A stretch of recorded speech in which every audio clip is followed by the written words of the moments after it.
Dans la petite ville de Ravenwood, un phénomène étrange a commencé à se produire. Les habitants ont commencé à rapporter des apparitions de spectres la nuit, des ombres qui se déplaçaient seules et des bruits étranges qui résonnaient dans le silence. Un jeune homme nommé Ethan, intrigué par ces événements, a décidé de découvrir ce qui se passait. Armé de sa lampe de poche et de son courage, il a commencé à enquêter. Un soir, alors qu'il explorait le vieux cimetière de la ville, il a senti une présence. Il a suivi cette sensation jusqu'à une vieille tombe abandonnée. En s'approchant, il a vu une silhouette sombre se déplacer à l'intérieur. Ethan a pris une grande respiration et est entré. À l'intérieur, il a trouvé une vieille boîte en bois. En l'ouvrant, il a découvert un vieux grimoire. Alors qu'il feuilletait le livre, une force invisible a semblé s'échapper des pages. Des murmures ont rempli l'air et une présence sinistre a envahi la pièce. Ethan savait alors qu'il avait déclenché quelque chose de terrible. Les spectres de la ville se sont réveillés.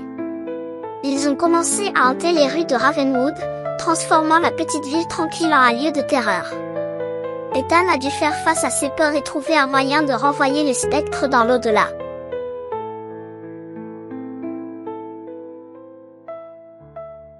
Ethan a réalisé que le grimoire qu'il avait trouvé était la clé pour résoudre le mystère.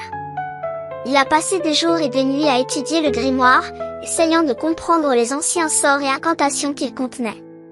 Finalement, il a découvert un sortilège d'apaisement qui, selon le grimoire, avait le pouvoir de renvoyer les esprits à leur repos éternel. Cependant, le sort nécessitait un objet personnel appartenant à chaque spectre. Ethan a commencé à rechercher ces objets, en explorant les vieilles maisons abandonnées de la ville et en fouillant les archives de la bibliothèque locale. Chaque objet trouvé lui a donné un aperçu de la vie passée du spectre, ajoutant une touche de tristesse à sa mission. Finalement, il a rassemblé tous les objets nécessaires et a préparé le sortilège.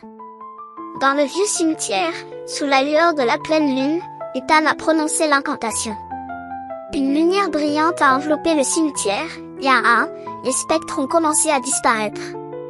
Le lendemain matin, la ville de Ravenwood s'est réveillée pour trouver que la terreur nocturne avait pris fin. Les spectres étaient retournés à leur repos éternel, et la vie a repris son cours normal. Ethan, épuisé mais soulagé, a rendu le grimoire à sa tombe d'origine, espérant que personne d'autre ne déclencherait accidentellement le réveil des spectres.